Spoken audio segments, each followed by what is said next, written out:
Selama puluhan tahun, kekuatan laut didominasi oleh carrier strike groups, destroyers, dan long-range missile systems. Namun peperangan modern mulai berubah. Dan salah satu ancaman baru itu datang dari unmanned naval warfare.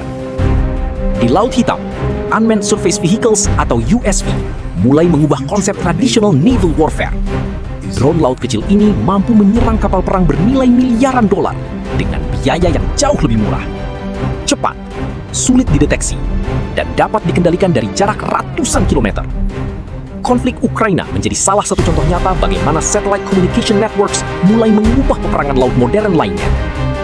Dengan bantuan real-time satellite links, operator drone dapat menerima live ISR feeds dan mengendalikan naval drone secara langsung dari lokasi yang jauh dari medan tempur.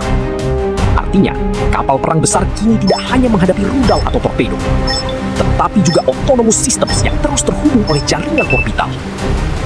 Dan disinilah Starlink mulai memainkan peran besar. Berbeda dengan tradisional GEO satellites yang berada sangat jauh di orbit tinggi bumi, Starlink menggunakan Low Earth Orbit Satellite Constellation yang terdiri dari ribuan satelit kecil yang terus bergerak mengelilingi planet ini. Karena jumlahnya sangat banyak dan saling terhubung membentuk decentralized mesh network, sistem ini jauh lebih resilient terhadap jamming, cyber attacks, dan electronic warfare. Jika satu jalur komunikasi terganggu, data dapat secara otomatis dialihkan melalui satelit lain yang masih aktif di orbit. Dalam modern naval warfare, information dominance mulai menjadi sama pentingnya dengan firepower. Naval drones, surveillance assets, satellites, hingga command centers kini dapat berbagi battlefield intelligence hampir secara real-time. Sensor-to-shooter chain menjadi jauh lebih cepat, dan keputusan tempur dapat dibuat hanya dalam hitungan detik. Inilah alasan mengapa banyak negara mulai berlomba membangun orbital communication networks mereka sendiri.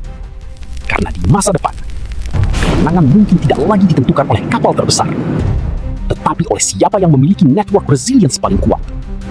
Karena peperangan modern tidak lagi hanya terjadi di laut, tetapi juga di orbit bumi.